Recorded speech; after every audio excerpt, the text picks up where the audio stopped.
here today with Reverend Loretta, and she is one of the inspiring moms that we're featuring for our Mother's Day edition of the Inspiration by Loretta show. Welcome, Reverend Tomlin. How are you? I'm doing great. Thanks for having me. I'm very glad to be here. Awesome. We're glad to have you. Definitely, I'm looking forward to you sharing with myself and the audience your own personal brand of inspiration, because you're a minister. You know, you save souls, and that is a powerful thing, I think. And not only that, but you're a wife, you're a mom. Oh, yes. You pretty much do it all. You're a working mom, so yes. you have your plate's full. It is very full. Very full. So, but before we get into all of that, the first thing that I want to discuss is who exactly is LaTanya Tomlin? Well, LaTanya Tomlin, of course, as you stated, wears many hats. Right. I am a minister. I am a mother, a wife, a daughter, a sister. I'm a teacher. So there are many different hats. I'm an auntie. Everything that you can think of, you name it, and that's me. That's you. But personally, I enjoy having fun. I like sitting with the family, spending time just watching TV with my husband. I am very confident in just being who I am and who God has called me to be. I think it's very important that I'm an original. There are too many copycats out there. There are too many people that are in search of who they are, and that makes me feel good that I know who I am, and the opportunity to be able to help others identify with that and find out who God has called them to be. I enjoy all those hats that I wear, but at the end of the day, when all the hats are down and it's just me lying back in my bed, I just enjoy just really spending time with the Lord and prayer and reading, and sometimes just laying there, just basking, just thinking over my day, and just thinking of, you know, what happened, what could I do better, you know, things that I aspire to do, you know. So that's kind of just a glimpse of who I am. And I'm an undercover comedian. I love to laugh. I do. I really do. A lot of people don't know that. When they're talking, I'm trying to think of what's next. Oh, wait a minute. Laughter is good. It is. For the soul. Definitely. Medicine. So we all need laughter. I love to laugh. You know, if I can, and I like what you said about just spending time with your family, because to me, family is so important, and I love just being with my family. If me and my kids can just gather around the TV with a bucket of popcorn and just laugh and talk and make jokes, we're happy. It's the best time ever. That's it. Just the simple things that it takes to make kids happy. They just really want our time. More than anything else. It's just our time. All right. Tanya, when was it that you answered the call to ministry? The call that I answered to ministry was over, oh my God, I would say about 12 years ago. So yeah, it's been a long time, and it's been a growing process. It's been a learning process. Was there any reservations that you had, you know, when you felt God calling you? Did you have to think twice, well, God, you sure, or, you know, anything like that? Of course. You know, because we all have a humanity. We all have a human side to us, and yes, I did. I was like, God, I said, you sure? But he just kept confirming his word. And every corner that I turned, every dream that I dreamt, it was like he was just confirming what he was saying. He would just, even through people that I would meet, he would just, you know, continue. And he just dealt with me personally. And I just got to the point where, you know what, Lord, I surrender. Not my will, but your will. Because, of course, I had my own plan for my life. You know? And I think the thing that made me not so much question, but at that time I was still a young mother, and I'm still a mother, you know, and I have a younger child as well. And there's sometimes hard when you're balancing ministry and dealing with children and parenting and being a spouse and all those extra things. But the parenting more so just because the children are young, and there are times when I have to devote time to extensive study, especially when I'm getting ready to minister, you know. So, and they have studies of their own that they have to do, you know. So not only do I have to help them with the test and whatever, but I'm also preparing myself at the same time. Right. So those are when those times are like, especially when there are engagements that kind of come back to back, and I'm like, God, are you sure? Right, you know, not that you're sure about the calling, but are you sure about the timing? Just because you know the demands are so high, and it's almost like it leaves for very little personal time, very little downtime per se. How do you feel about being a minister and being a mom and being a wife? How do you balance yourself in the midst of wearing all of those hats? It's intentional. I have to be very intentional about balancing those things, because first of all, number one is, you know, naturally wise, my time that I spend with my husband. So that has to be intentional. I have to say, whoa, wait a minute. A couple weekends went past, you know, we need to spend some time together. We have things that we need to do. And then as a mother, that's a daily thing, so I have to be intentional about that as well. That there are times when I just have to steal away with the girls and let's go shopping, a shopping date today. You know, the phone is on vibrate. You know, I'll check periodically, but I try to make sure that they know that their time is valued and that it's important and that they're important to me. Awesome. They definitely, kids need that. They need that structure and they need that balance, and they need to know that mom is there. You know, even though mom has all these things going on, she's still there for me. She still makes time for me, like you say, intentionally makes time for me. Prayer. It takes a lot of prayer just to balance all of that. I work with children throughout the day, so not only am I a mother at home, I'm a teacher, but I'm a mother at school as well, and I got 14 kids. So it's like you're constantly putting on, you know, dealing with young people, going home, dealing with young people, doing ministry, you know. So I have to steal away time for myself too. Exactly. You need that. I gotta catch a movie. Exactly. And trust me, I have 5 kids of my own. You need a minute sometimes. How do you feel, or what does it mean to you to be a mom? When you look deep inside yourself and your heart, what does it mean to be a mom? I think to be a mom is a huge responsibility. I think that it requires you to be a mentor. And in saying that your walk needs to be the walk. What I preach, what I teach has to be a reflection of what's going on at home. Because if not, do you know the people that are closest to you, which are your children and your spouse, those are the people who see the innermost parts. And it has to match up. Because if I want to leave an imprint on them, then they need to know that their mom is real.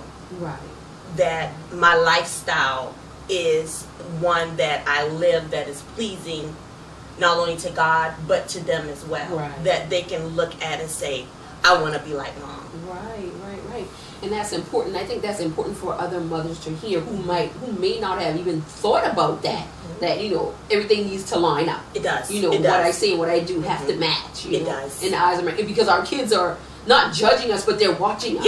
Everything that we do, they're watching and they're paying attention, and you don't want to leave the wrong imprint or give them the wrong example because of what you want them to become in the future. So that's definitely important. I hope that somebody listening heard that and applies that to their own life. So thank you so much for sharing that. Now, I think it's pretty interesting to be a minister and to be a mom.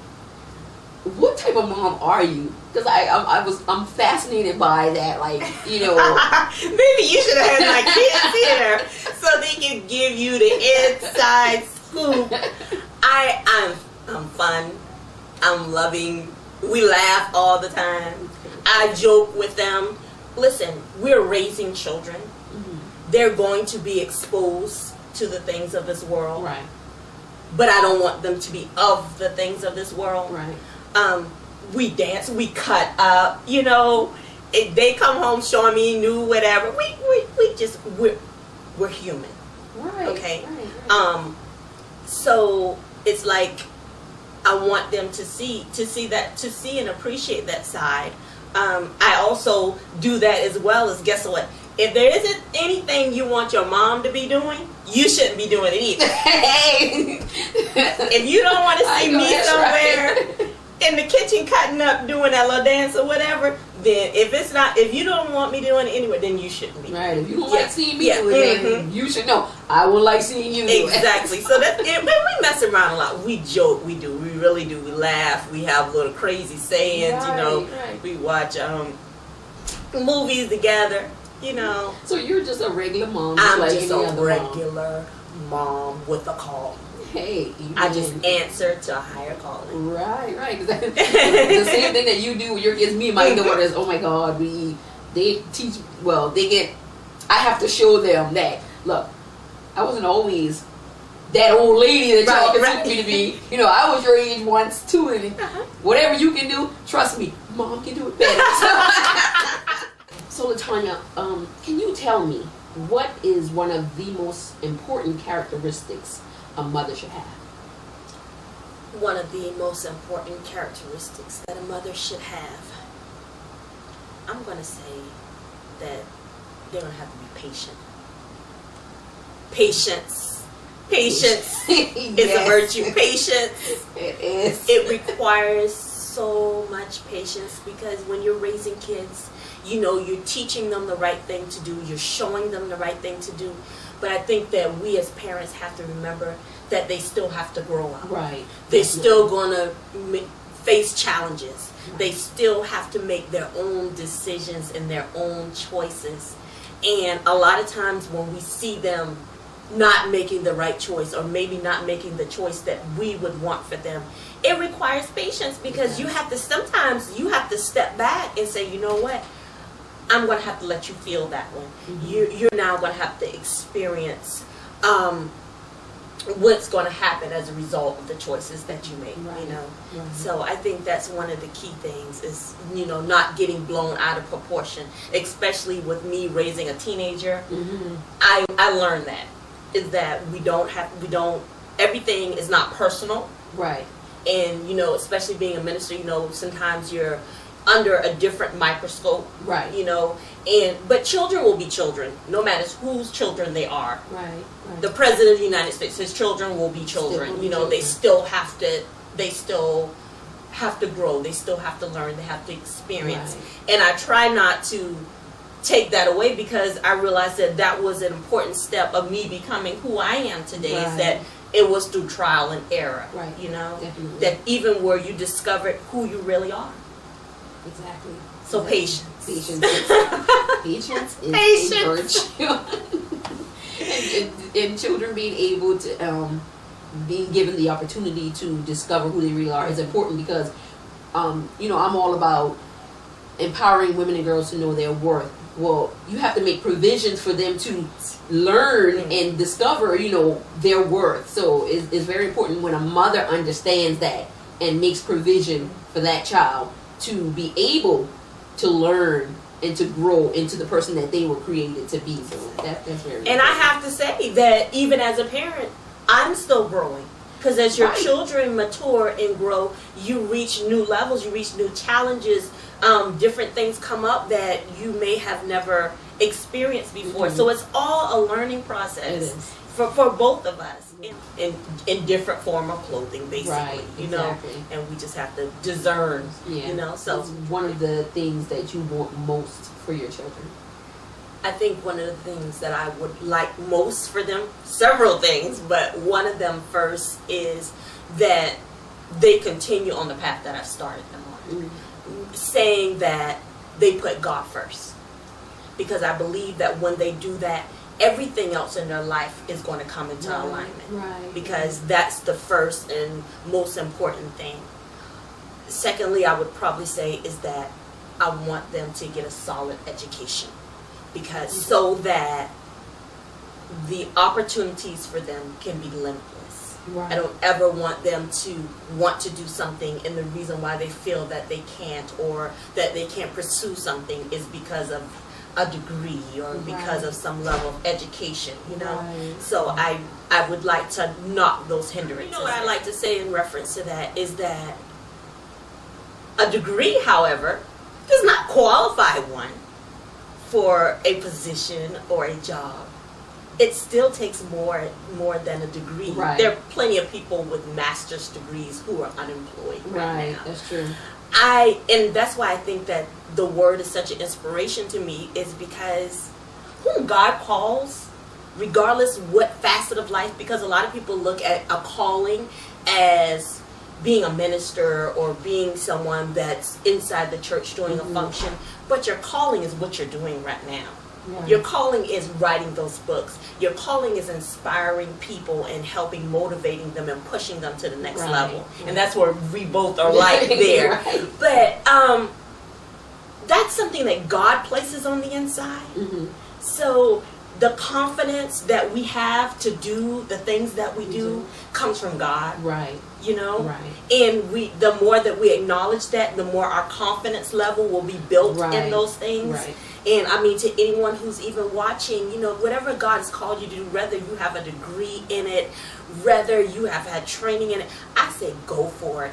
If you desire to have a degree, if you desire to have training, those doors of opportunity are open. Right. And it's never too late. If it's just but one class marking you closer to your goal, whether it takes you 10 years to get a degree, you're working towards something. Sometimes you just need to be working towards something that gives us that little boost of self-esteem, you know. So I thank God for that, and those things only come through His Word and through spending time with Him and knowing that there are things that I'm called to do at times, and I question, like, okay, God, am I really qualified to do that? You know, I find myself sitting in settings where I'm with Dr. So-and-so and Bishop and Apostle so-and-so, you know. But what God has placed on the inside is invaluable. Right. And it does not come with a title or with a name per se, you know. So we don't always look at the outer appearance or the title. Right. You have to look inward and the call that God has placed, regardless what area of life you're operating from. Right. Well, I thank God for the call. Thank you. I will answer every time. Yes. Our conversation has pretty much been about faith. How do you think, or how do you believe faith impacts motherhood or impacts parenting? Oh my God, it does. And I'm going to tell you, just share a very brief, very personal testimony. My daughter, my youngest one, she's 8 now. When she was born, we had some complications, and I found out one day just through, you know, you washing an infant, and I was lotioning her, that her spine was curved. And I took her to the pediatrician. He was like, oh, I never saw that. Good. You know, and he put her to a specialist. And come to find out that she had a curvature in her spine, and she had to be in a brace. And I mean, practically, you know, it was looking like, okay, the enemy was like, well, is she going to walk? Right. I wish I could break this thing that they had my child in. It's like a cage. Right. Goodness, I know it had to be uncomfortable. Yeah, oh, it was very uncomfortable. It was not only uncomfortable for her, it was uncomfortable for me as a parent. Right. You know, but I have to say, because of my confidence in knowing who God was, I latched hold to the words. I latched hold to the words, anything that I can get my hands on healing, on manifestation of healing. And I begin to speak those things over them. And even over them right now, every day we send these kids out into the school. Right. You know the things that are happening at the school, the stabbings, the bombings, recently the shootings, recently at my youngest school, a gun and a knife in the backpack. But every morning before they leave, I speak a blessing over them. And normally the last child gets the blessing, you know, we speak over, even over traveling on the bus. Right. The beginning of the school year, I drive around the school and just apply the bloodline. Right. You know, of Jesus, that no evil shall come nigh their dwelling. Right. I think that, and they see that and they hear that and it's a part of them. And I believe that as they grow and they become wives and mothers, that they're going to do the same thing for their children. Right. That they will leave a legacy. Right. You know? Right. And that's the kind of legacy that every parent should be leaving their kids with. A legacy of faith. Because my faith has brought me through a tremendous amount of turmoil in my life. And I'm just grateful that I'm here. And I'm able to share that with somebody else. And I'm able to share that with my kids and be able to tell them that because of my faith, I'm still standing here in front of you right now. So whenever you go through anything in your life, just know that it's going to be okay. If mama can do it, so can you. She was healed. She's now walking. She's now running. You've seen her before. Right. She has no residue of that in her body. And I thank God for being a healer because, and for the level of faith that was built up and instilled in me, because I could have been moved by what I saw. Right. Exactly. I could have agreed with, oh my God, maybe she's never going to walk. Right. Maybe, you know. And then speak that into existence. Yes, exactly. And that's very important. But even seeing the kids operate in faith, when Naomi gets ready to take a test, she said, Mama, I did good. I said, really? That's how you... Well, I asked the Holy Spirit to help me. All right now. You know, so it's imperative. That's amazing. And even when things don't always go out so right, the outcome is not always the way we desire. It's that confidence that we have that God is going to turn it around. Right. And He's going to work it out for either our or their good, you know? Exactly. So faith is it's up there. It's crucial. It is. It really is. Definitely is. It's definitely crucial. I accomplished something that I've never done before. Right. That's exciting. It was. Very exciting. So everybody in life, go out there and do something. Yes. Go out there and if you think about a goal or something that you want to achieve, go after it. Go try it. And my thought is that the only thing that you will regret is the chance that you didn't take. Now that's a model that I live by. The only thing that I regret is a chance that I didn't take. Yes. If I get an idea, I pray about it, ask God, okay, will you make provisions for me to be able to do this? Is this in your will? I'll try it. If it doesn't work out, fine. At least I did. You tried. I tried. You know, and if it works out, great. I'm happy. I feel good about it. But, go out there and make some things happen in your life, and don't be afraid to try things, because anything is possible through Christ who strengthens you. That's right. You got to have that faith in Him, faith in yourself, faith in your ability, and you can do anything. You can move mountains. Yes, you definitely can. That's right. So, Latanya, is there a last thought that you would like to leave with our audience today when it comes to being a mom and juggling it all? I think the last thought that I would leave with you would be this, is that being a mother, no matter what hat you wear, being a wife, mother, wherever you work, whatever career path you have, even in ministry, doesn't stop you from being who you are. That you should still go out and try new things, just like we were discussing. Right. Do something that brings you some level of fulfillment and joy. If mama's happy, the house is happy. That's right. That could be if mama's happy, the whole house is happy. I don't know how mama's got to be the person that sets the atmosphere in the house, but it is so. She does. Definitely. So, if mama's happy, the house is happy. So go out, make yourself happy. Get your nails done, get a massage, do whatever you got to do to make you the best you that you could be. Amen. Be blessed. Amen. All right, everybody. That's all we have for you on today. We hope, it is my prayer, that something shared here today has inspired you. As always,